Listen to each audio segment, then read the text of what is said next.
गांधीनगर में जो मोड़ था पीपीपी मोड़ पे, उसको रीडेवलप किया गया। तो एक तो बताइए क्या क्या चीज़ें उसमें ध्यान, कितने साल के लिए क्या क्या उसमें हम कह सकते हैं किनकी भागीदारी थी, और वो कैसे सक्सेसफुल है या नहीं सक्सेसफुल है, दोनों चीज़ों के बारे में। उस मीटिंग के बाद वो प्रोजेक्ट ही पूरा गांधीनगर जो है IRSDC को सौंप दिया गया कि अब ये आपकी जिम्मेवारी है, अब आप इसको लेके चलिए। हमारे दर्शकों को समझाइए EPC टेंडर क्या होता है, और उसमें भी ग्लोबल लग गया, क्या था? ITC और लीला के बीच में बहुत ज़बरदस्त कंपटीशन था। दोनों किसी भी सूरत में इस होटल को चाहते। लोग इस होटल के अंदर, मतलब जब हम बना रहे थे तो बहुत सारे लोगों को पूरा विश्वास था कि इसमें कोई आके रुकेगा नहीं। तो लीला होटल में ऐसा कुछ आप लोगों ने किया कि भाई रेलवे के अफसरों को जो है कुछ डिस्काउंट मिल जाए? मतलब लीला होटल जो वहाँ चल रहा है, उसके जो एम्प्लॉइज़ हैं या जो लोग हैं, वो एक तीसरी कंपनी के लोग। हबीबगंज जो आज के डेट में रानी कमलापति स्टेशन के नाम से जाना जाता है, तो जो स्टेशन बिल्डिंग बनाई है, जो भी जाता है वो यही कहता है कि लगता ही नहीं एक स्टेशन है, ये लगता है एयरपोर्ट जैसा। नमस्कार, न्यूज स्टेशन के सभी दर्शकों को हमारा नमस्कार। आज हम बात कर रहे हैं देश भर में जो स्टेशन रिडेवलपमेंट का प्रोग्राम है वो कहां तक पहुंचा, क्योंकि तमाम लोगों का कहना है कि उनके इलाके में स्टेशन के रिडेवलपमेंट का काम तो हो रहा है लेकिन ख़त्म ही नहीं हो रहा है। कई जगहों पर लोगों का कहना है जो सुविधाएं हैं वो सुविधाएं उनको नहीं मिल पा रही हैं। तो आखिरकार जो स्टेशन रिडेवलपमेंट का काम है वो किस तरीके से किया जा रहा है, क्या क्या हो रहा है, तो इस मामले में बातचीत करने के लिए मैं आपको एक ऐसी शख्सियत से मिलवा रहा हूं जिसने कहीं ना कहीं स्टेशन रिडेवलपमेंट के काम में एक बड़ा योगदान दिया है। जी हाँ, हमारे साथ हैं SK लोहिया जी। SK लोहिया जी, स्वागत है आपका। Thank you. SK लोहिया की जब हम बात करते हैं तो आप लोग सोच रहे होंगे कि SK लोहिया जी ने क्या योगदान दिया। जी हाँ, IRSDC एक ऑर्गेनाइजेशन होता था जो सिर्फ और सिर्फ स्टेशन रिडेवलपमेंट के लिए बनाया गया था, और उसने कई स्टेशनों पर काम शुरू कर दिया था, और जिसमें बड़े स्टेशन की अगर हम बात करें तो गांधीनगर का जो स्टेशन रिडेवलप किया गया वो एक बड़ा काम है, कमलापति स्टेशन का जो काम है वो बड़ा काम है। तो इन सारी चीज़ों पे बात करते हैं। सर, स्वागत है न्यूज स्टेशन में आपका। बहुत बहुत धन्यवाद। जब हम बात करते हैं स्टेशन रिडेवलपमेंट की, और ख़ास तौर पर गांधीनगर और कमलापति जैसे स्टेशनों की बात की जाती है, और उनके विजुअल फ़ोटो कई बार जो है सोशल मीडिया पे एकदम वायरल हो जाते हैं, तो पहले तो बताइए किस तरीके से आपकी जर्नी शुरू हुई थी स्टेशन रिडेवलपमेंट की, क्या क्या चीज़ें आप लोगों ने कदम उठाए थे? स्टेशन रीडेवलपमेंट की जर्नी बहुत ही इंटरेस्टिंग जर्नी थी, क्योंकि जो स्टेशन रीडेवलपमेंट का काम रेलवे में बहुत समय से कोशिश की जा रही थी, लेकिन एक नतीजे तक नहीं पहुंच रहा था। तो उस वक्त मुझे बोला गया कि आपको इस ऑर्गेनाइजेशन का CEO का पद संभालना है। चॉइस थी कि आप क्योंकि एक नॉर्मल जो कैरियर होता है उसके अंदर DRM, GM और मेंबर बनने का सबका एक सपना रहता है जब भी कोई आदमी सर्विस ज्वाइन करता है। तो मुझे बोला गया कि ठीक है, आप 1 साल कोशिश कर लीजिए, नहीं अगर होगा तो आप DRM बन जाना। मैंने कहा कोशिश, ईश्वर की दया से कोशिश करेंगे तो कुछ ना कुछ तो कर ही लेंगे। और एक बहुत बड़ा जो दिमाग में ये विचार था कि जब प्रधानमंत्री हमारे कंट्री के चाहते हैं कि स्टेशन रीडेवलप हो और स्टेशन रेलवे की वो छवि बनाएं जो क्योंकि ये पहला गेटवे है किसी का रेलवे को एक्सपीरियंस करने का, तो वो छवि बनाएं, वहाँ से पैसा बनाएं, सेल्फ सस्टेनेबल हो। उन्होंने नॉर्थ ईस्ट में गए थे, वहाँ पर भाषण में अपने ये सब चीज़ें कही थी, और हम उनके इस सपने को साकार नहीं कर पा रहे। तो एक ये बहुत बड़ी बात मेरे जेहन में मेरे को लगती थी कि है ना, जब प्रधानमंत्री एक देश के चाहते हों और मोदी जैसे प्रधानमंत्री चाहते हैं और हम कर ना पा रहे हों, तो हमने कहा कि इस बीड़े को उठाते हैं और देखते हैं कि कैसे नहीं होता है। बस तो उस बीड़े को उठा लिया। तो जो चीज़ें जहाँ जहाँ अटकी हुई थी, मेरा जो मिनिस्ट्री ऑफ अर्बन डेवलपमेंट का 8 साल का एक्सपीरियंस था, जो जॉइंट सेक्रेटरी अर्बन ट्रांसपोर्ट का और अर्बन डेवलपमेंट का जो एक्सपीरियंस था, उस एक्सपीरियंस को, और जो रेलवे का हमारा जितना प्रोजेक्ट का एक्सपीरियंस था, जो PPP का जो एक्सपीरियंस था, वो सारा एक्सपीरियंस यहाँ पर काम आया। और उस सब को लेते हुए, क्योंकि जो स्टेशन डेवलपमेंट है ये इस रेलवे का सिर्फ प्रोजेक्ट नहीं है, ये रेलवे और स्टेट गवर्नमेंट और म्यूनिसिपल कॉरपोरेशन सबके साथ और बाकी और भी बहुत सारी एजेंसीज हैं। मतलब एक स्टेशन पे अगर एक स्टेशन रीडेवलपमेंट का प्लान बनाए तो कम से कम 20 से 25 एजेंसीज के साथ आपको कोऑर्डिनेट करना होता है। सर, इसमें जैसे आपने कहा कि अलग अलग एजेंसी से कोऑर्डिनेशन और साथ ही साथ एक अलग ऑर्गेनाइजेशन बनाया गया, IRSTC की स्थापना हुई, एक तरीके से हम कह सकते हैं। तो सबसे बड़ा चैलेंज क्या था? आप पहुंच गए और भी लोग चाहिए होंगे, तो सबको जुटाना और उसमें देखना कि यार ये हमारे संगठन के लिए बढ़िया है, नहीं बढ़िया है, हमारे यूज का है या नहीं है। तो इसका प्रोसेस क्या था? हालांकि अब वो संगठन नहीं है, एक तरीके से उसको डिसबैंड कर दिया गया, लेकिन हम जानना चाहेंगे क्योंकि ये जर्नी जो है इंटरेस्टिंग है, कहीं ना कहीं एक मील का पत्थर भी कही जाती है इस तरीके का जो काम किया गया। क्या कहेंगे उसके बारे में? कैसे लोगों को आपने अपने साथ जोड़ा? जब मैं हेड करने के लिए पहुंचा तो कुल मिला के 13 या 14 लोग थे, क्योंकि सबको ये लगता था कि ये पता नहीं आगे चल पाएगा या नहीं चल पाएगा पूरा प्रोग्राम। तो हर आदमी यहाँ पर आने के लिए थोड़ा सा सशंकित रहता था। लेकिन जब एक सक्सेस थोड़ा सा, जिसको कहते हैं ना अर्ली सक्सेस, उन्होंने टेस्ट करनी चालू की, जब उनको लगा कि अब IRSDC की जो बात है स्टेट गवर्नमेंट भी सुन पा रही है, क्योंकि हम जब जाते थे स्टेट गवर्नमेंट में, चाहे म्यूनिसिपल कॉरपोरेशन हो, चाहे प्रिंसिपल सेक्रेटरी अर्बन डेवलपमेंट हो, तो उनको जब हम पूरी बात पूरे कानून के हिसाब से और अर्बन डेवलपमेंट के और जो एक विज़न होना चाहिए उस विज़न के हिसाब से जब हम उनको प्रेजेंट करते थे, और जो मेरी एक छवि बनी हुई थी मिनिस्ट्री ऑफ अर्बन डेवलपमेंट में, तो एक थोड़ा सा उसका भी फ़ायदा था कि state government was open to listening to me. तो उनको लगा कि हाँ, अब एक इसका कुछ वजूद IRSDC का हो रहा है। और रेलवे के अंदर भी जब हमारी बात किसी से होती थी तो मुश्किल था, क्योंकि उस वक्त ये कॉन्सेप्ट जो था स्टेशन डेवलपमेंट का, वो किस तरह का स्टेशन होगा उस पर हर व्यक्ति का अपना अपना विचार था। तो धीरे धीरे मैं कहूँगा कि जैसे से हमको सबसे पहले हमने गांधीनगर का प्रोजेक्ट, उसकी एक डायरेक्शन में हम चले, एक स्टेट गवर्नमेंट के साथ मिलके JB बनाया। JB बना के हमने आदरणीय प्रधानमंत्री जी से उसका शिलान्यास कराया। और फिर उसके बाद हमने हबीबगंज, जो काफ़ी वक्त से चल रहा था, उसकी सक्सेस के ऊपर बहुत बड़ा सवालिया निशान था कि ना ये PPP पे अवार्ड हो पाएगा नहीं हो पाएगा।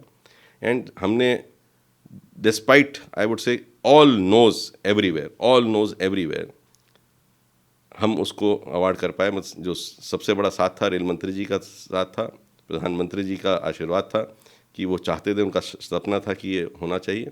और जो रेलवे बोर्ड के जो मेंबरान हैं, चेयरमैन रेलवे बोर्ड, तो एक उनका साथ था, मैं कहूँगा। सर, गांधीनगर की जब हम बात करते हैं तो गांधीनगर में जो मोड था PPP मोड पे, उसको रीडेवलप किया गया।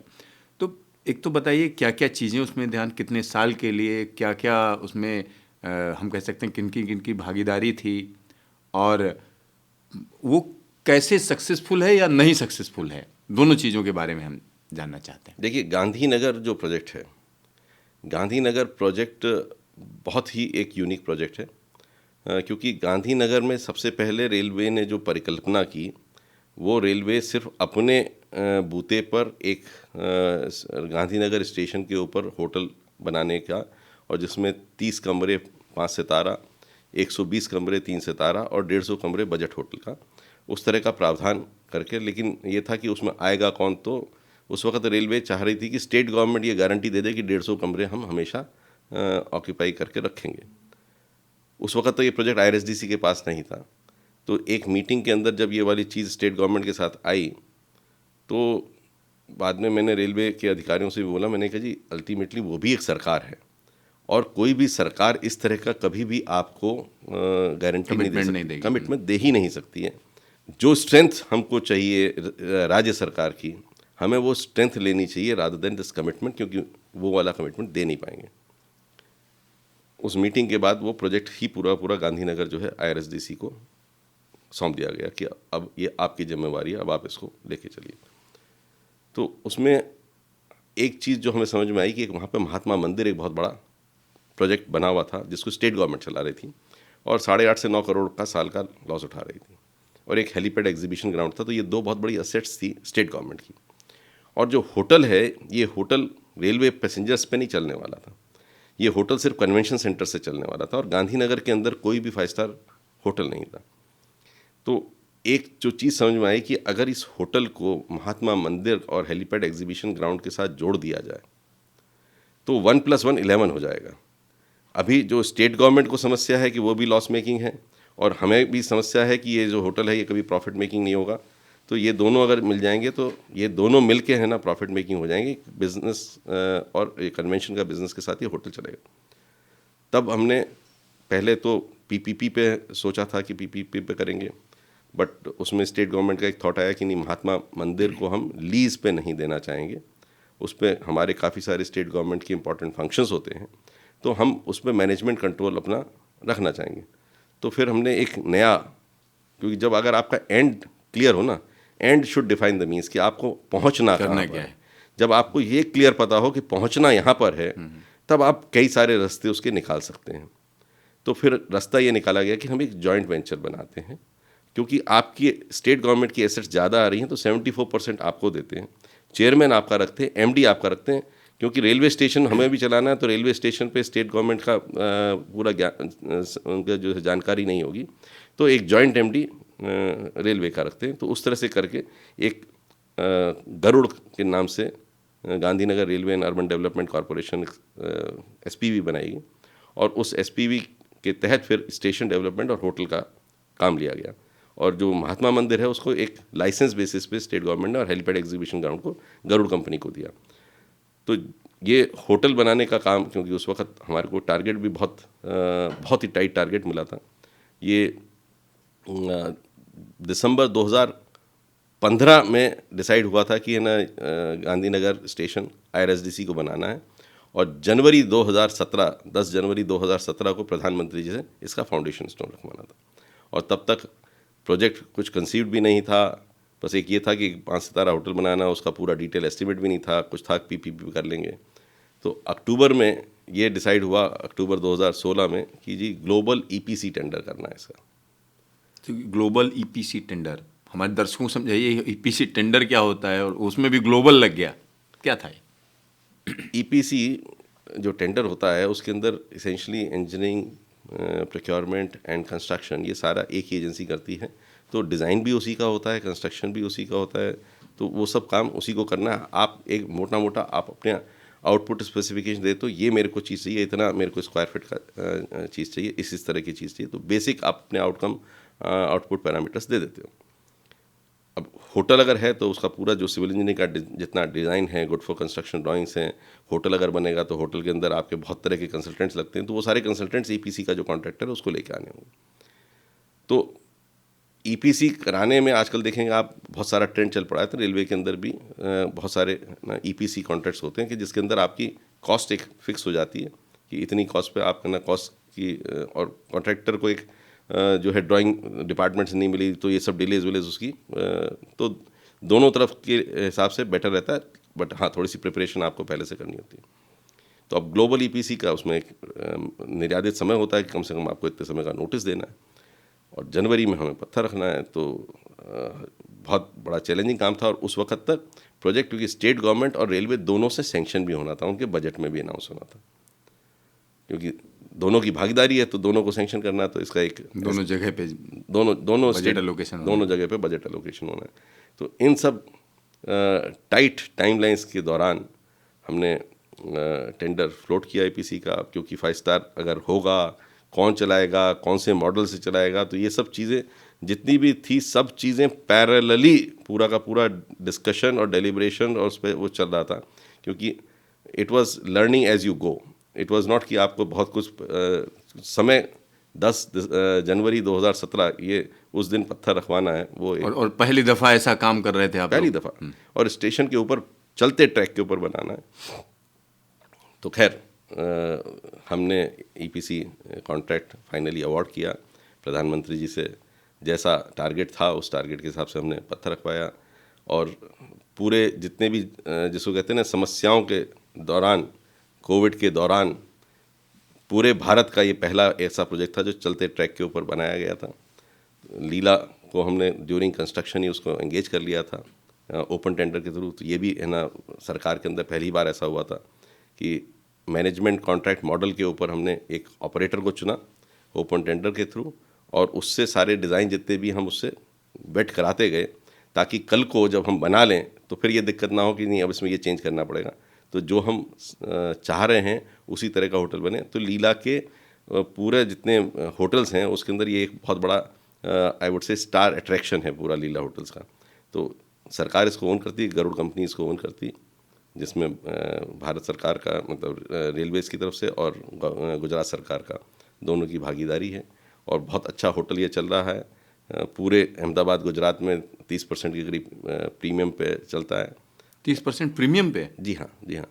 लोग इस होटल के अंदर मतलब जब हम बना रहे थे तो बहुत सारे लोगों को पूरा विश्वास था कि इसमें कोई आके रुकेगा नहीं। तो बनने के बाद इनॉग्रेशन होने के बाद साल भर 2 साल तक मुझसे ये पूछते थे कोई जाके रुकता भी है क्या। मैंने कहा लोग जो है यहाँ पर लाइन लगा के आते हैं, और बहुत सारे लोग तो सिर्फ है ना वीकेंड पे इसलिए आते हैं कि अच्छा चलो 2 दिन वहाँ पे हम गुजार के आते हैं। अच्छा, एक चीज़ बताइए, जब ट्रेन नीचे से जा रही है, ट्रेन का अपना शोर होता है, खैर अब उस तरीके की स्टीम इंजन वाली ट्रेन नहीं है, फिर भी शोर होता है, तो ये सारी चीज़ें किसी को कन्विंस करने के लिए लीला ग्रुप को कि भैया इसके लिए जो है आप आइए, वो भी कहेंगे अरे स्टेशन के ऊपर होटल, ट्रेन भी चलेगी, और तो उनको कहीं संशय नहीं था जब आप लोग बात कर रहे थे? देखिए जितने जो संशय, क्योंकि हमारा सबसे बड़ा जो एक काम करने का तरीका था कि आपको अपने आप को दूसरे के जूते में, जिसको कहते हैं ना you have to put your foot in other person shoe, तो ताकि आप उसके दुख दर्द जो भी हैं वो सारे के सारे समझ पाएँ, और उसका अगर आप है ना पहले से ही सोच के उसका अगर समाधान कर पाएंगे तो फिर उसके बाद दूसरे व्यक्ति को जब, क्योंकि वो भी यही क्वेश्चन करेगा ना, तो हमने वाइब्रेशंस के लिए, साउंड के लिए सारा का सारा एक बहुत बड़े कंसल्टेंट को लगा के पूरी स्टडी करा ली थी। उसके अंदर हमने वाइब्रेशंस और ये सब चीज़ें ना हो तो उसका पूरा जो स्टडी के हिसाब से हमारे पास जो जो प्रिकॉशंस हैं वो सारी साउंड और वाइब्रेशन, क्योंकि यही 2 चीज़ें होती हैं सबसे ज़्यादा। तो इनफैक्ट आज की डेट में अगर आप होटल में बैठेंगे ना, क्योंकि ये हमने सारी रिपोर्ट्स दी थी जब हमने ओपन टेंडर किया, तो लीला के साथ और भी 7-8 बड़े बड़े पूरी दुनिया भर के है ना ऑपरेटर्स हैं, उन्होंने पार्टिसिपेट किया था। तो उनको जब हमने ये सब बताया तो उनको उससे आश्वस्त हुए कि हाँ हमने बहुत अच्छे कंसल्टेंट से ये सब स्टडी करा रखी, ये वाली समस्या नहीं है। इनफैक्ट मैंने उनको दूसरा एक काउंटर प्रपोजल दिया। मैंने कहा कि ये एक ऐसा होटल होगा कहीं पे भी आप जब बैठते हैं ऊपर खिड़की के अंदर आपको साउंड ना आ रही हो, और एक ट्रेन बिल्कुल टॉय ट्रेन की तरह से चलती हुई आ रही सामने हो, दिख रही हो, सामने दिख रही हो, इधर से महात्मा मंदिर दिख रहा हो, डांडी कुटीर दिख रहा हो, ऊपर से बैठ के जो पूरा गांधीनगर का जो नज़ारा है ना आपको नज़र आता है, क्योंकि ये हाईएस्ट पॉइंट है गांधीनगर में, तो उस तरह का दृश्य ही किसी के पास नहीं है। तो हमने अपनी स्ट्रेंथ्स को, जिसको कहते हैं ना, मार्केट करना चालू किया। I always say idea to product everything needs to be marketed in this world. तो हमने उस आइडिया को मार्केट करना चालू किया और उनको वाकई में लगा कि ये बहुत बड़ी स्ट्रेंथ है। तो बाद में तो बहुत ज़बरदस्त कंपटीशन था, आईटीसी और लीला के बीच में बहुत ज़बरदस्त कंपटीशन था। दोनों किसी भी सूरत में इस होटल को चाहते थे। तो सर जैसे लीला ने जब, तो क्या इसके लिए बिड किया उन्होंने, क्या क्या तरीका होता है? मतलब ये मैं आम दर्शकों के लिए जानना चाहता हूँ, उनका तरीका क्या होता है? ठीक है, आपने बताया बहुत अच्छा है, तो निटी ग्रिटी में उनसे क्या तय हुआ जो आप बता सकें? नहीं, सब कुछ बता सकते हैं। हाँ, सरकार के अंदर हर चीज़ खुला किताब होती है, तो कोई ऐसी पारदर्शी चीज़ है। तो होटल बनाने का और उस पर सारा खर्चा, वो खर्चा तो सरकार का जिम्मेवारी थी, गरुड़ की तरफ से हम कर रहे थे। और चलाने के लिए हमें पता था कि ना अगर सरकार उसको चलाने की कोशिश करेगी तो सरकार तो आलू प्याज ही नहीं खरीद पाएगी, इतने तरह का पनीर होता है वो नहीं खरीद पाएगी। जिसका काम है वही कर सकता है। तो जिसका काम है, तो फिर हमने स्टडी किया कि आज की डेट में कौन सा मॉडल चल रहा है। तो मैनेजमेंट कॉन्ट्रैक्ट जो मॉडल है, जिसके अंदर एसेट किसी और की ओन होती है, और जो ऑपरेटर है वो अपनी स्ट्रेंथ लेके आता है कि उसको मार्केटिंग अच्छी करनी आती है, उसको मैनेज करना अच्छा आता है, उसको ये सब जितनी चीज़ें हैं ना नुआंसेस, वो उसको, तो वो अपना ब्रांड नेम लेके आता है और चलाता है, और उसके अंदर वो एक फ़ी आपसे चार्ज करता है, जिसको बोलते हैं बेस मैनेजमेंट फ़ी और एक इंसेंटिव फ़ी। तो हमने बेस मैनेजमेंट फ़ी, तो हमने सारे इनके मैनेजमेंट कॉन्ट्रैक्ट के जितने जितने कॉन्ट्रैक्ट्स होते हैं प्राइवेट सेक्टर के, वो सारे स्टडी किए। अब सरकार के अंदर ऐसा तो था नहीं कि हमारे पास कोई टेंडर डॉक्यूमेंट था जिसको देख के हम आगे चल सकते हैं। तो ABC एनालिसिस से हमने वो पूरा टेंडर डॉक्यूमेंट बनाया।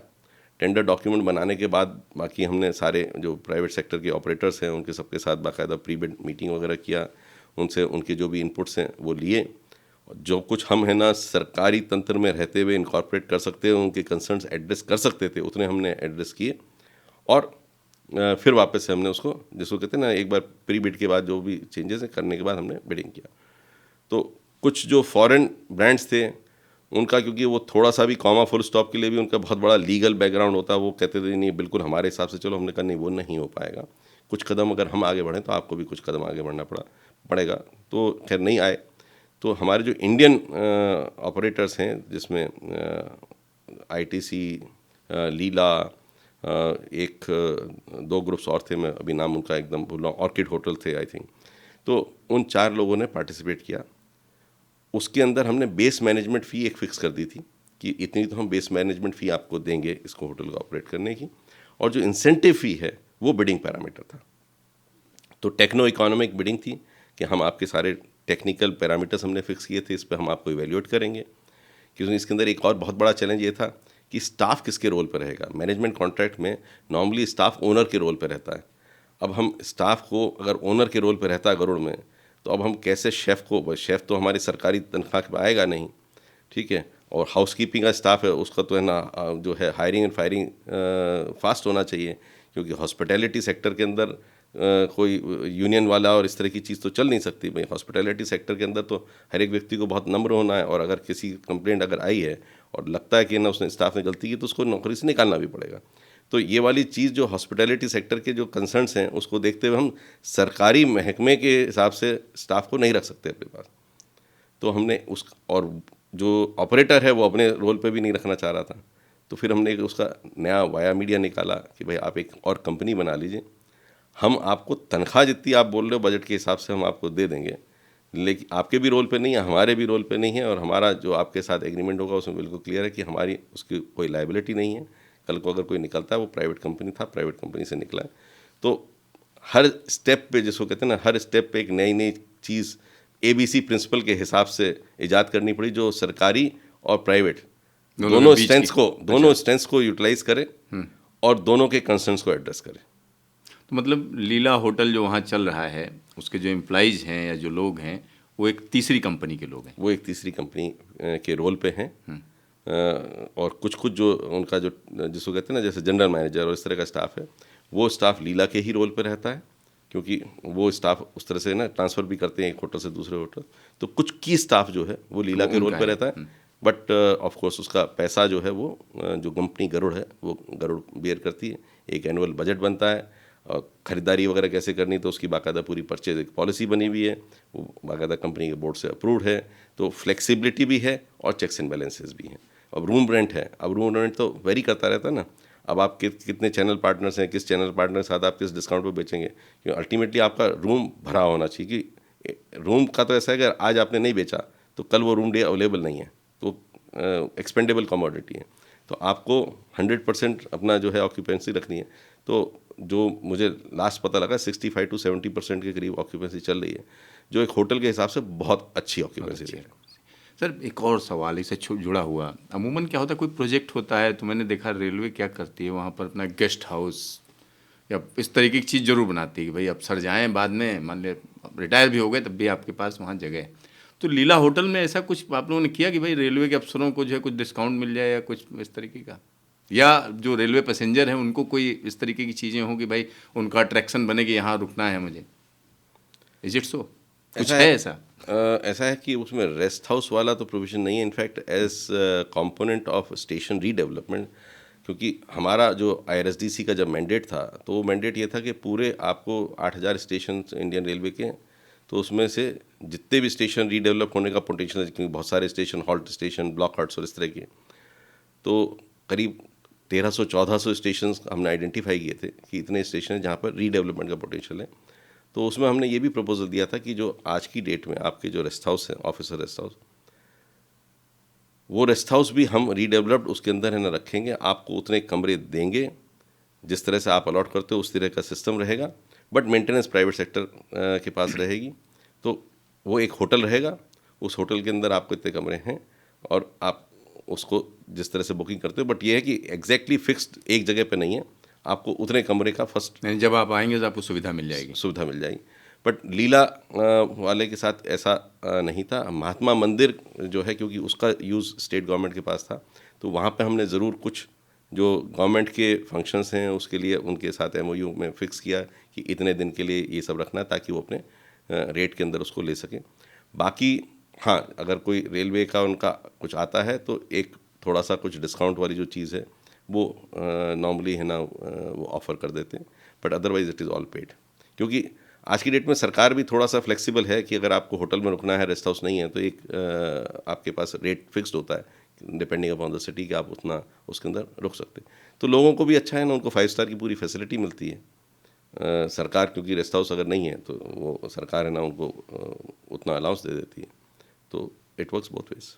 सर, ये तो बात होगी गांधीनगर की। अब बात करते हैं कमलापति हबीबगंज की। बहुत से लोगों का कहना है कि साहब जो PPP मोड में ठीक है, विजुअल बना लीजिए, फ़ोटो बना लीजिए, वीडियो बना लीजिए, ठीक है अपने, लेकिन जो पूरे के पूरे वो थी कि भाई यहाँ डेवलप होगी कमर्शियल प्रॉपर्टी, होटल, वो तो वहाँ कुछ हुआ नहीं अभी तक।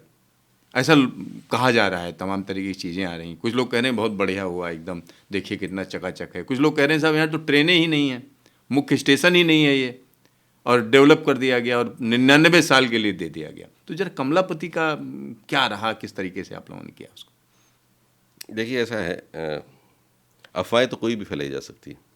अभी जैसे आपने बोला 99 साल के लिए दे दिया गया, ये भी चलता रहता है। सरासर झूठ है। क्योंकि जो एग्रीमेंट साइन हुआ वो तो पब्लिक डोमेन के अंदर है सारा का सारा। तो उस वक़्त जो एक थिंकिंग थी वो ये थी कि 45 साल के लिए लीज पे देंगे। तो उसी थिंकिंग के हिसाब से जो था कॉन्ट्रैक्ट कंसेशन एग्रीमेंट बना था, उतने ही साल के लिए लीज पे यानी दिया 45 साल के लिए लीज पे, ठीक है। जहाँ तक रही 99 ईयर्स की बात, हाँ ऐसा बहुत सारे जब डेवलपर्स के साथ सबके साथ विचार विमर्श हुआ तो उन लोगों की एक ये फीडबैक मिला। मंत्री जी ने भी सारे डेवलपर्स के साथ है ना मीटिंग किया था। उस वक्त पीयूष गोयल साहब है ना मंत्री जी थे, तो सारे बड़े बड़े डेवलपर्स को उन्होंने बुला के उनके साथ मीटिंग किया था कि भाई आप लोग क्यों नहीं आ रहे हैं, क्या ऐसी चीज़ें सरकार क्या आपके लिए जो है प्रावधान कर सकती है जिससे आप लोग पार्टिसिपेट करें। तो उसमें लीज़ का एक बहुत बड़ा वो था कि लंबे समय की लीज़ होनी चाहिए। क्योंकि अगर आप रेजिडेंशियल डेवलपमेंट कर रहे हैं, कमर्शियल डेवलपमेंट कम साल की लीज़ पे चल जाता है, 40-50 साल की लीज़ पे भी चल जाता है। रेजिडेंशियल जो है अगर कोई भी प्रॉपर्टी खरीदना चाहता है तो वो 80-90 साल 99 साल का अगर लीज़ पीरियड अवेलेबल है तो वो व्यक्ति इंटरेस्टेड रहता है। क्योंकि हम कमर्शियल के साथ रेजिडेंशियल भी प्लान कर रहे थे, मिक्स यूज़ डेवलपमेंट प्लान कर रहे थे। तो कैबिनेट ने ये 2018 के अंदर बाकायदा अप्रूवल दिया था कि आप 99 ईयर्स तक की लीज़ पे दे सकते हैं। तो इस तरह का एक कैबिनेट का अप्रूवल है लीज़ पे देने का, और वो किस जगह पे कितने साल का कैसे होगा वो बिज़नेस मॉडल के हिसाब से आपको, क्योंकि अगर आप सिर्फ कमर्शियल कर रहे हैं तो 99 ईयर्स देने का फ़ायदा नहीं है। अगर आप कमर्शियल के साथ रेजिडेंशियल कर रहे हैं तो उसका फ़ायदा है। तो वो सब उन्होंने क्योंकि इंडिया इतना एक बड़ा कंट्री है, आप एक फार्मूले से पूरा देश नहीं चला सकते हैं, तो उन्होंने बहुत तरह के मॉडल्स की, आप EPC पे कर सकते हैं, PPP पे कर सकते हैं, हाइब्रिड एन्युटी पे कर सकते हैं, आप है ना स्टैंड अलोन जो स्टेशन फैसिलिटी मैनेजमेंट है उस वाले मॉडल पे कर सकते हैं। तो जिस मॉडल से जिस भी तरह से स्टेशन डेवलप करना उस पर्टिकुलर जगह पर उस पर्टिकुलर समय पे अच्छा रहेगा, उसके हिसाब से एजेंसी करें।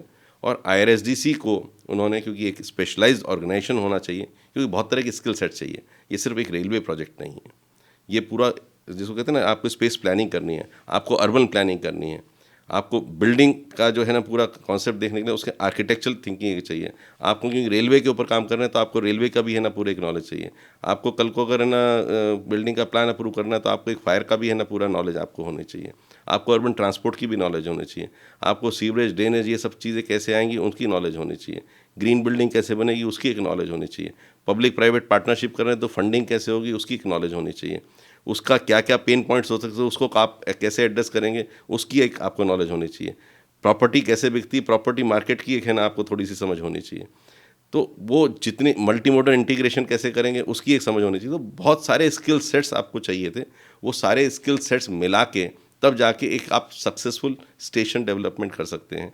तो इसलिए IRSDC को स्ट्रेंथन करने के लिए और ये सब चीज़ों के लिए एक 2018 में अप्रूवल था कि आप सारे स्टेशन डेवलप करेंगे, सारे ये मोड्स आपके लिए पॉसिबल हैं। आपको किसी स्टेट के साथ जेवी बनानी है, आप जेवी बना सकते हैं, आप कोई फंड सेटअप करना है, आप फंड सेटअप कर सकते हैं।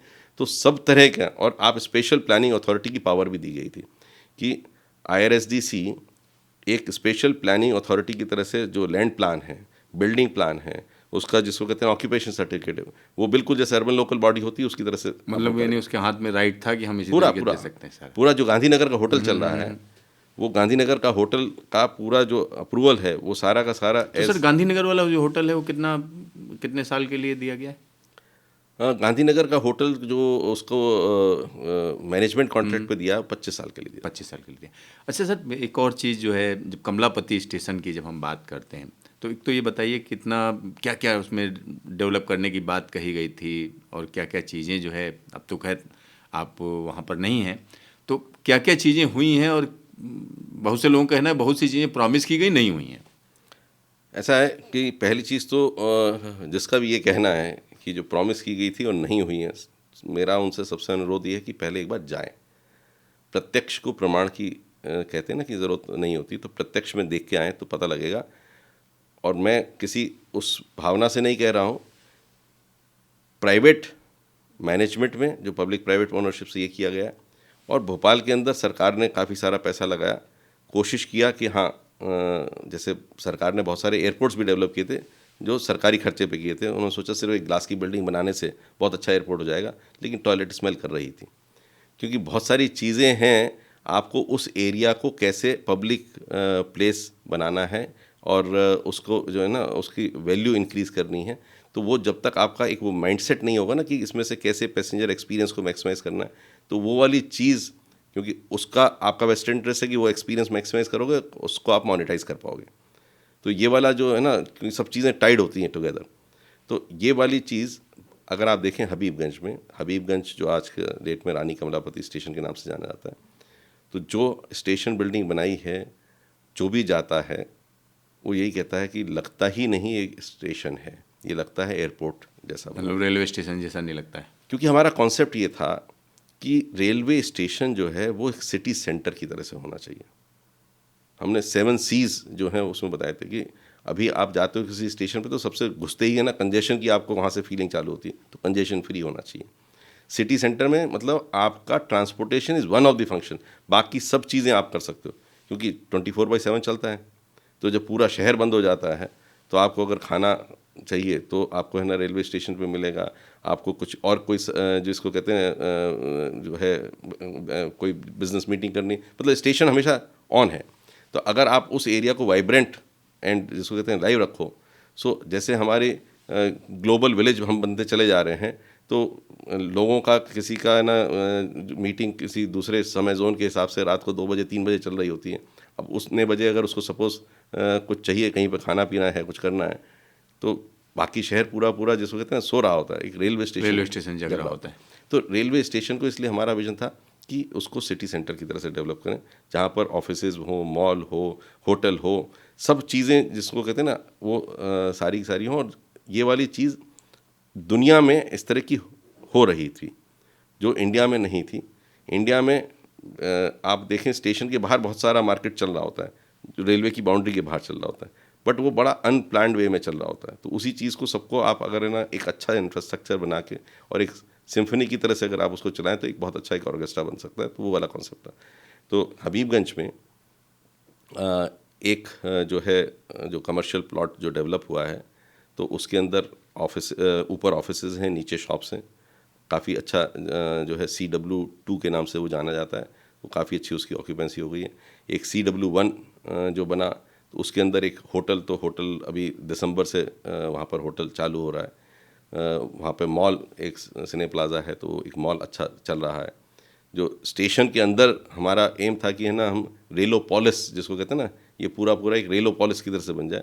तो स्टेशन जो हमारी बिल्डिंग है उसके अंदर बहुत अच्छा एक कुछ ना कुछ वो कभी कोई एग्जीबिशन चलता है, कभी कोई दूसरा शो चलता है, रिटेल चल रहा है, F&B चल रहा है, यानी एक स्पेस है जिसको पूरा स्पेस है, बहुत अच्छी तरह से यूज़ हो रहा है, बहुत अच्छी तरह से यूज़ हो रहा है। जबकि दूसरी जगह पे जहाँ पे सरकारी, तो वहाँ पे वो लीज़ कैसे देना, उसको लाइसेंस कैसे देना है, किसको लेके आना है, वो कई बार भानुमति का सा कुनबा बन जाता है कि अगर आप होलिस्टिक प्लानिंग के हिसाब से नहीं करोगे। आपने देखा होगा वो कौन सा मॉल अच्छा चलता है। जैसे एक एग्जांपल के लिए मैं डीएलएफ का एक एग्जांपल दे रहा हूँ। अब डीएलएफ ने साइबर सिटी यहाँ पे बनाया, तो वो उसको बेचता नहीं है, वो सबको लीज पे देता है, खुद मैनेज करता है, वो पूरा क्यूरेट करता है एक्सपीरियंस कि मुझे कहाँ पे क्या क्या चीज़ें चाहिए। तो क्योंकि उसने पूरा क्यूरेट कर रखा है बिल्डिंग मैनेजमेंट, और वो सब कुछ चीज़ें खुद देखता है, और उसको इस तरह से मार्केट भी करता है कि वहाँ पर एक अच्छे ब्रांड आएँ, अच्छी तरह से रहें, वो प्लेस मेकिंग करें उसकी, और लोग आने के बाद वहाँ पर बिल्कुल वाव इफेक्ट हो। जिस तरह से अगर आप देखो जो हमारा एयरपोर्ट है, तो एरो सिटी बना है, तो एरो सिटी पे भी उसी तरह से उन्होंने कॉन्सेप्ट रखा है कि प्लेस मेकिंग किया है। तो वो एक अलग ही लगता ही नहीं कि आप है ना इंडिया के अंदर और दिल्ली के अंदर है, जिस तरह का बनाया। जैसे हबीबगंज की बात कर रहे हैं, तो हबीबगंज जो स्टेशन रिडेवलप हुआ, तो जो लोग उसका इस्तेमाल कर रहे हैं, क्या उनको कुछ एक्स्ट्रा चार्ज देना पड़ रहा है या देने की कोई योजना थी? दूसरी चीज़ इसी से जुड़ा हुआ एक सवाल है कि क्या उसकी ओनरशिप, या हम कह सकते हैं ओनरशिप तो रेलवे की होगी, तो उसका मैनेजमेंट जो है वो प्राइवेट पार्टी कर रही है या रेलवे के हाथ में? देखिए, अगर आप पूरा डिटेल में समझें तो स्टेशन ऑपरेशन वो एक अलग एंटिटी है, और जो कमर्शियल डेवलपमेंट किया वो एक अलग एंटिटी है, और जो कंसेशन दिया गया वो भी अलग अलग पैकेज है। एक स्टेशन मैनेजमेंट एग्रीमेंट हुआ जो सिर्फ स्टेशन डेवलपर को लाइसेंस पे दिया गया। कमर्शियल डेवलपमेंट के लिए जो एयर राइट्स उसको दिए गए वो उसको लीज पे दिए गए, वो 45 साल की लीज पे दिए गए। और जो स्टेशन मैनेजमेंट है वो कंस्ट्रक्शन पीरियड प्लस 5 ईयर्स उस तरह से उसको दिया गया कि 5 साल के बाद वो स्टेशन को वापस रेलवे को दे देगा, रेलवे किसी और को बिड आउट कर सकती है और ये भी पार्टिसिपेट कर सकता है। सो ये उसका कॉन्ट्रेक्चुअली मॉडल है। सो वो सिर्फ और सिर्फ मैनेजमेंट कॉन्ट्रैक्ट, जैसे मैंने आपको बोला ना एक होटल के अंदर होता है, तो उस तरह से उसको मैनेज कर रहा है। हाँ, इसके अंदर कोई उसकी सक्सेस फी और इस तरह की चीज़ नहीं है, लेकिन जितना भी उससे जो रेवेन्यू है अभी वो सारा रेवेन्यू कंसेशनर के पास है, लेकिन वो हमारे को भी नोन है कितना है, सो दैट कल को अगर हम जब किसी को है ना बिड करें थर्ड पार्टी को, तो हमें पता है कि इसकी वैल्यू कितनी है। तो उस तरह से है, क्योंकि सारा खर्चा भी उसके जिम्मे है। तो जब हबीबगंज हमने रेलवे से टेक ओवर किया था, उस वक्त वो लॉस मेकिंग था, जितना उसको O&M के लिए खर्चा चाहिए था उससे बहुत कम पैसा जो है जनरेट कर पाते थे। तो आज की डेट में बिकॉज ऑफ वेरियस एक्टिविटीज़ जो F&B रिटेल और मैंने बताया एग्जीबिशंस और या जो कुछ भी चीज़ें करते हैं, तो उस सब से वो खर्चे से ज़्यादा पैसा कमा पा रहा है। बहुत ज़्यादा तो मैं कहूँगा नहीं है, क्योंकि राइडरशिप अभी वहाँ पर ट्रेनें कुछ डाइवर्ट हुई हैं, क्योंकि वो हबीबगंज एक अपकमिंग इलाका है पूरे भोपाल का। तो जैसे जैसे राइडरशिप वहाँ पे और बढ़ेगी और फुटफॉल बढ़ेगा, तो और ना उसमें अर्निंग पोटेंशियल उसका आएगा, क्योंकि अल्टीमेटली कोई भी अर्निंग आई बॉल्स और फुटफॉल का गेम है। तो ये मतलब सक्सेस स्टोरी हैं दोनों, बहुत बड़ी सक्सेस स्टोरी है। इनफैक्ट हबीबगंज जो है ये कंप्लीट हो जाएगा, even engineering point of view से ये बहुत सारे रेलवे के जो सीनियर्स थे वो हमसे शर्त लगाया करते थे कि आप इस पर सबवे बना ही नहीं पाएंगे, क्योंकि वो रॉकी स्टार्टर था, आप ब्लास्ट कैसे करेंगे, आपको है ना जो है चलती ट्रेन के नीचे आपको ब्लास्ट करते हुए बनाना है। तो लोगों ने शर्त लगाई थी मुझसे कि आप सबवे नहीं बना पाएंगे, तो सबवे बने, सबवे ऑपरेशनल हैं, पूरा कॉन्कोर्स बना। ये था कॉन्कोर्स कैसे आप बनाएंगे, क्योंकि जो FOB जहाँ पर था उसी जगह पर हमको कॉन्कोर्स बनाना था। तो कॉन्कोर्स भी बना है, बहुत सक्सेसफुली पूरा कॉन्कोर्स चल रहा है। आप अगर देखें वहाँ का जो एक्सपीरियंस है, जो भी अभी तक मैं किसी भी व्यक्ति से ऐसा नहीं मिला मेरे को कि जिसने कहा हो कि जी ये एक्सपीरियंस जो है अद्भुत नहीं था। एक्सपीरियंस अद्भुत है, लेकिन सवाल सर ये उठता है कि जब 2 स्टेशन एकदम आप सक्सेस स्टोरी बता रहे हैं और कई स्टेशनों पर आप लोगों ने काम शुरू कर दिया था, और इस दौरान इसके अलावा कोई और स्टेशन आप लोगों ने कंप्लीट किया था ARSTC से? नहीं, मैं कहूँगा कि हमारा देखिए ऐसा था, IRSDC अलग अलग मॉडल्स पे काम कर रहा था। तो जो हमारा गांधीनगर का मॉडल था वो EPC, जिसमें हमारा पैसा सरकार का लगा हुआ था। हबीबगंज का जो मॉडल था ये प्योर PPP पे था। जो हमारा शुरू के अंदर मैंडेट था वो ये था कि आप हवा में से पैसा बनाइए और स्टेशन को एट पार विद एयरपोर्ट्स करिए। सरकार इन्वेस्टमेंट नहीं करना चाहती, और उस वक्त सरकार से मेरी गुजारिश यही थी कि आप अपनी स्किन इन द गेम तो डालनी पड़ेगी थोड़ी सी, क्योंकि हम एक ब्राउन फील्ड प्रोजेक्ट कर रहे हैं, चलती ट्रेन के उसमें एरिया में काम कर रहे हैं, जहाँ पर शुद्ध हिंदी में अगर कहें तो नीचे मौत और ऊपर मौत। क्योंकि अगर आपने नीचे काम करते हुए कुछ गड़बड़ कर दी, 3 mm का भी अगर आपका ट्रैक का जो है लेवल गड़बड़ाया तो वो डिरेलमेंट कर सकता है, और ऊपर 25 kVA चल रहा है, तो नीचे मौत ऊपर मौत। ऐसे में आपको काम करना है। तो कॉम्प्लेक्सिटी स्टेशन डेवलपमेंट की अगर एक लाइन में बोलूँ तो it was like doing a open heart surgery on an athlete while he is running the marathon. तो it was as complicated as that. तो ऐसे के अंदर अगर आप अपनी स्किन इन द गेम नहीं रखेंगे, और रेलवे का कोई पीपीपी की बहुत बड़ी कोई सक्सेस स्टोरी नहीं थी, तो जिससे प्राइवेट सेक्टर दौड़ा दौड़ा आए और पैसे अपने लगाए। तो मेरा सरकार से गुजारिश ये थी कि आप कुछ पैसा लगाइए, कुछ ईपीसी पे करिए, कुछ जगह पर अपना स्किन इन द गेम रखिए। बट खैर सरकार का उस वक्त ये था कि नहीं, सारा का सारा आप पीपीपी पे करेंगे। तो हबीबगंज पीपीपी मॉडल पर हो रहा था। तो हमने एक और मॉडल जो है नया मॉडल जो ट्राई आउट किया था और सक्सेसफुल भी रहा था, वो था stand alone station facility management. कि हम लो कॉस्ट हाई इम्पैक्ट वाले आइटम्स करेंगे, पूरा स्टेशन रीडेवलपमेंट नहीं करेंगे, लेकिन कस्टमर एक्सपीरियंस को हम ट्रांसफॉर्म कर देंगे। तो हमने 5 स्टेशन रेलवे से लिए थे, चंडीगढ़, आनंद विहार, पुणे, बेंगलोर एंड सिकंदराबाद। तो ये 5 स्टेशन का कॉस्ट सेंटर की तरह से सारा खर्चे की जिम्मेवारी हमारी थी, जो भी उसका O&M का छोटी मोटी टूट फूट का रिपेयर है, और जो अर्निंग्स आनी थी जितनी भी कियोस्क स्टॉल्स हैं प्लस प्लेटफॉर्म टिकट्स हैं, वो इस अर्निंग भी जो है हमारे पास थी पार्किंग वगैरह से। तो उससे हमको पूरे स्टेशन को चलाना था। तो हर स्टेशन एक कॉस्ट सेंटर बन गया था। तो जब हमने लिए थे स्टेशन, सारे के सारे लॉस मेकिंग लिए थे, बहुत बड़े रिस्क पे उठाए थे, लेकिन उनको हमने ट्रांसफॉर्म कर दिया था। तो उस मॉडल के ऊपर हमने फिर जो है, एंड डेस्पाइट कोविड, क्योंकि हमने ये सब स्टेशन को 2019 में मिले थे, कोरोना के दौरान ही सब। और 2020 में जो है कोरोना आ गया था। उस वक्त हमारी पूरी टीम बहुत डिमोरलाइज थी कि हमारे को खर्चा पूरा पूरा आ रहा है और रेवेन्यू के सोर्स बिल्कुल ज़ीरो हो गए हैं, कैसे हम चलाएंगे। और ऐसा नहीं था कि सारी ट्रेनें बंद होने से स्टेशन नहीं चल रहा था, स्टेशन तो चल रहा था, क्योंकि स्टेशन पे गुड्स ट्रेन चल रही थी, रिपेयर मेंटेनेंस चल रही थी, क्योंकि कंस्ट्रक्शन का बहुत सारा काम हुआ है उस कोविड के दौरान। इमरजेंसी की कुछ ट्रेन चल रही हैं, कोविड स्पेशल, ये वो कुछ चीज़ें, सब चीज़ें चल रही थी। तो हमें स्टेशन को मेंटेन भी पूरा करके रखना था, और रेवेन्यू हमारे पास ज़ीरो था, और हम 2019 से अब तक जिसको कहते हैं ना ट्रांसफॉर्म नहीं कर पाए थे। तो एक बहुत चैलेंज वाली घड़ी का सामना था, लेकिन हमने पूरी टीम के साथ बात की। हमने कहा जितनी बड़ी एडवर्सिटी उतनी बड़ी अपॉर्चुनिटी, और उसी एक जिसको कहते हैं विजन के साथ चले, और फाइनली जो है हम कोविड का पूरा पीरियड निकाल पाए और उनको ट्रांसफॉर्म कर पाए। तो उस मॉडल पे हमने 100 स्टेशन रेलवे से मांगे थे कि हम इन 100 स्टेशन को मैनेज करेंगे। और जो प्रधानमंत्री जी का एक सपना था नया भारत 2022 तक, तो ये था कि हम 2022 तक 100 स्टेशन को आपको ट्रांसफॉर्म करके देंगे। क्योंकि जो पीपीपी का काम है, पीपीपी में होता क्या है, क्योंकि खर्चा सारा जो है प्राइवेट सेक्टर को करना है, तो आपको प्रोजेक्ट का पूरा डेवलपमेंट जो स्टेज होती है, टेंडरिंग स्टेज होती है, और फिर उसके बाद प्राइवेट उसको पार्टी को लेके आना, क्योंकि आपको मार्केट करना पड़ेगा। आपका प्रोडक्ट में ऐसा नहीं कि उसमें इनहेरेंट इतना जूस है कि लोग सारे के सारे किसी तरह से भिड़े पड़े हों, क्योंकि आप लीज पे दे रहे हो, आप फ्री होल्ड पे ज़मीन नहीं दे रहे हो, लाइव ट्रैक के ऊपर आपको काम करना है। तो ये सब चीज़ों में पार्टियों के साथ, बहुतों के साथ हमको जिसको कहते हैं ना रोड शोज़ करने पड़े, जो फंड हाउसेज हैं उनके साथ रोड शोज़ करने पड़े, ताकि उनको कहाँ से पैसा मिलेगा। बिकॉज उनके बहुत सारे सवाल थे कि भैया इतनी सारी मल्टीपल एजेंसीज़ हैं, कौन अप्रूवल देगा। तो they wanted single window clearance. तो सिंगल विंडो क्लियरेंस वाला जब कैबिनेट से अप्रूवल हुआ, तो उनको सबको एक विश्वास हुआ कि हाँ, हमें सिर्फ और सिर्फ IRSDC के पास जाना है। उन्होंने अप्रूवल दे दिया तो हमारा सारे अप्रूवल हो गए। तो ये सब चीज़ों को करने में टाइम लगता है। और जब तक आपका लैंड के कागजात, क्योंकि रेलवे सरकार है, सरकार के पास एक बार ज़मीन आ गई, परमिट टू वर्क आ गया, आप उसमें घुस गए, काम कर रहे हो, उसके बाद कई बार म्यूटेशन नहीं हुआ, क्या क्या चीज़ें हैं वो रिकॉर्ड पीछे तक का कोई देखता भी नहीं है।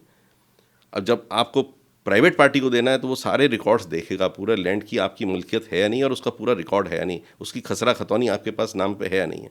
तो हमने बहुत सारे ऐसे ऐसे रिकॉर्ड, जैसे चाणक्यपुरी हमको करना था। अब चाणक्यपुरी में ज़मीन हमारे पास थी नहीं, हमारे कब्जे में थी, लेकिन ज़मीन हमारे नाम पे नहीं थी। मतलब म्यूटेशन किसी और के नाम पे? म्यूटेशन वो मिनिस्ट्री ऑफ अर्बन डेवलपमेंट यहाँ में थी। तो मिनिस्ट्री ऑफ अर्बन डेवलपमेंट से फिर जो हमने पूरी मशक्क़त करके 1 साल के अंदर उसके पेपर्स रेलवे के नाम कराए, और करोड़ों की ज़मीन थी। मतलब चाणक्यपुरी जो स्टेशन है वो? जी हाँ, अर्बन डेवलपमेंट के पास में? जी हाँ। अच्छा, इस तरीके और कौन सा स्टेशन था? बहुत तरह, हमारा भाई किसी पे जो है लीज़ एक्सपायर हो चुकी है, अब उसका वो लीज़ के जो है कुछ पैसे पे करने हैं, अब वो क्योंकि टोकन लीज के ऊपर है, अब सरकार के अंदर कहाँ ये सब बैठ के मैनेज करने का सिस्टम है। भाई रेल जो है, रेल ऑपरेशन वाला जो है ना वो फोकस रहता है, लैंड मैनेजमेंट कहाँ फोकस रहता है। तो अब ये सब जो पेपर्स, तो ये सब चीज़ें जो हैं जब पीपीपी पे आप देते हो तो ये थोड़ा सा एक चैलेंज होता है कि आपको अपना पेपर वर्क पूरा का पूरा सारा कंप्लीट करके लेके जाना पड़ेगा। जब आप प्राइवेट, आप उसको सिर्फ ये नहीं कहते नहीं मैं हूँ तुम कर लो आगे देखेंगे, क्योंकि उसे भी पता है एक बार कंसेशन मिल गया उसके बाद उसको भागते रहना है। तो वो सारे पेपर्स कंप्लीट चाहता है, उसकी भी लीगल टीम होती है। तो अब ये सब पेपर्स पूरे होने हैं, फिर आपको अवार्ड करना है, अवार्ड करने के बाद उसको फाइनेंशियल क्लोज करना है। जब तक वो फाइनेंशियल क्लोज नहीं कर देगा, जब तक उसकी फंडिंग से सारा का सारा टाइप नहीं होगा, तब तक आप उसको ज़मीन छूने नहीं दोगे, क्योंकि ये भी आपकी कंडीशन होती है कि आपने काम चालू कर दिया, आपका फाइनेंशियल क्लोज भी है, बीच में आपका जो है खुदा पड़ा रह गया सारा का सारा। तो आप फाइनेंशियल क्लोज, तो फाइनेंशियल क्लोज के बाद वो काम चालू करेगा। तो ये सब जो सिस्टम है पीपीपी के अंदर, right from project conceptualization, development से tendering and award and start of the work, वो 1.5-2 साल का पीरियड ले जाता है। लेकिन सरकार क्योंकि चाहती थी कि बहुत सारे स्टेशन पे जल्दी काम हो, तो जब जो प्रेजेंट मंत्री जी आए मीटिंग, उन्होंने सबसे पहली मीटिंग आते ही सबसे पहली स्टेशन डेवलपमेंट के ऊपर की थी। तो मेरी उनको जो है मैंने यही सबमिट किया था, मैंने कहा सर 100 स्टेशन 900 दिन ये टारगेट जो है, तो ये टारगेट हो सकता है, बहुत मुश्किल टारगेट है, हो सकता है, लेकिन अगर इस टारगेट को करना है तो हमें 3 पैरेलल ट्रैक पे चलना पड़ेगा, एक ट्रैक पे नहीं चल सकते। पीपीपी पे अगर हमें करना है तो अगर भगवान भी धरती पे आ जाए नहीं हो सकता, क्योंकि पीपीपी का एक प्रोसेस है, उसके अंदर इस प्रोसेस पे आप अवार्ड तक पहुंच जाएं, वहाँ तक काफ़ी है। किसी किसी के अंदर फाइनेंशियल क्लोज होगा क्योंकि उसके अंदर 4-6 महीने आप उसको देने होते हैं, लेकिन कंप्लीट नहीं हो पाएगा 900 डेज में। दूसरा मैंने कहा एक ईपीसी वाला मॉडल है, तो उसके अंदर आप अपने पैसे लगाएंगे, उसके अंदर कंस्ट्रक्शन एजेंसीज आपके पास आ जाएंगी और वो काम करना चालू कर देंगे। तो वो काफ़ी सारे अवार्ड हो सकते हैं, क्योंकि हमने डेवलपमेंट के है ना जो है डीपीआर बनाने के काफ़ी एक स्टेज तक पहुंच गए थे। और तीसरा हमने कहा था कि आप स्टेशन फैसिलिटी मैनेजमेंट जो है, तो वो वाली चीज़ 1 साल के अंदर कंप्लीट हो सकती है, जो अब आज की डेट में अमृत भारत स्कीम के नाम से कर रहे हैं। तो जिसमें 5-10-15 करोड़ का ज़्यादा से ज़्यादा आपका इन्वेस्टमेंट होगा। अगर वो आप अपना इन्वेस्टमेंट लगाते हैं, आपका स्टेशन का कायाकल्प हो जाएगा और लोगों को एक नया एक्सपीरियंस पूरा मिलेगा। और उससे काम जो है फटाफट कि 2022 तक हम जो सपना है ना कि 100 स्टेशन, तो हमने कहा 100 स्टेशन आप स्टेशन फैसिलिटी मैनेजमेंट लो, 100 ईपी पे 100 पीपी पे 300 स्टेशन टारगेट करो, 100 स्टेशन आपके कंप्लीट हो। सर बस एक आखिरी सा सवाल है कि जब ये सारी चीज़ें हुई और उसके बाद IRSDC को एकदम हम कह सकते हैं बंद कर दिया गया, तो बड़ा यानी शॉर्ट में हम जानना चाहें क्यों बंद किया गया, और साथ ही साथ जो अब मॉडल है वो सक्सेसफुल आपको दिख रहा है? वैसा क्यों बंद किया गया वो तो सरकार ही जवाब दे पाएगी, लेकिन हाँ इतना ज़रूर मैं कह सकता हूँ, IRSDC एक इकलौती ऐसी कंपनी हिस्ट्री में होगी कि which was doing work very successfully. And मतलब नॉर्मली कोई कंपनी काम नहीं कर रही होती तब बंद करते हैं, ये एक ऐसी कंपनी है जो काम अच्छा कर रही थी फिर भी बंद हुई। जो अब मॉडल चल रहा है वो मॉडल अगर मैं प्राइवेट सेक्टर के हिसाब से सोचूं तो यस, क्योंकि उनको रिस्क नहीं है, उन्होंने अपना जो है काम करना, पैसा लेना है। लेकिन अगर मैं उसकी सस्टेनेबिलिटी के हिसाब से अगर सोचूं, क्योंकि अगर हम प्राइवेट सेक्टर को इसको स्टेशन को ऑपरेट मैनेज करने के लिए, आप देखें एयरपोर्ट्स भी जितने हैं जो सरकार ने पहले बनाए थे जैसे अहमदाबाद, लखनऊ वगैरह, जब उन्होंने प्राइवेट सेक्टर को दिया उसको ऑपरेट मैनेज करने के लिए, अब उनकी अगर आप अहमदाबाद देखो आपका एयरपोर्ट बिल्कुल शक्ल बदल गई है। तो वो वाली चीज़ प्राइवेट सेक्टर ही जब आएगा तभी है ना उसका ऑपरेशन मैनेजमेंट उस लेवल का हो पाएगा जो हम चाहते हैं एयरपोर्ट जैसा हो। तो वो वाली चीज़ अभी रेलवे ने नहीं की है कि है ना स्टेशन फैसिलिटी मैनेजमेंट के लिए किसी ऑपरेटर को लेके आएँ। हमने वो वर्टिकल एक पूरी कंट्री में तैयार कर ली थी, लोगों को तैयार कर लिया था, फंड हाउसेस को तैयार कर लिया था, दे वर इंटरेस्टेड इन इन्वेस्टिंग कि अगर ज़्यादा स्टेशन मिलें तो वो वाली चीज़ अगर करेंगे तो हम जो एक्सपीरियंस को ट्रांसफॉर्म करने की बात सोच रहे हैं वो हो पाएगा। नहीं तो होगा क्या कि ईपीसी के अंदर हम अथॉरिटी की तरह से सोचेंगे, हम अपने जहाँ पर है ना अपने बड़े बड़े कमरे बना के बैठ जाएंगे, जो पैसेंजर इंटरफेस है, क्या चीज़ पैसेंजर फ्लो कैसे होना चाहिए, क्योंकि हमारा उसमें वेस्टेड इंटरेस्ट नहीं है, उससे कैसे पैसा कमाना है हमारा वो इंटरेस्ट नहीं है। तो वो वाली चीज़ एक मुझे लगता है लॉपसाइडेड रह जाएगी अगर हमने ये काम नहीं किया शीघ्र। तो लोहिया जी आपका ढेर सारा धन्यवाद तमाम जानकारी देने के लिए। तो यहाँ हमारे दर्शक समझें कि अब तो अमृत भारत स्टेशन योजना चल रही है और उसके तहत देश के अलग अलग स्टेशनों को रिडेवलप किया जा रहा है, लेकिन उसमें जो पैसेंजर एक्सपीरियंस है उसको बदलने की ज़रूरत है और उसके लिए क्या किया जाना चाहिए इस पर सोचने की ज़रूरत है। तो देखते रहिए न्यूज़ स्टेशन, फिर मिलेंगे दोबारा।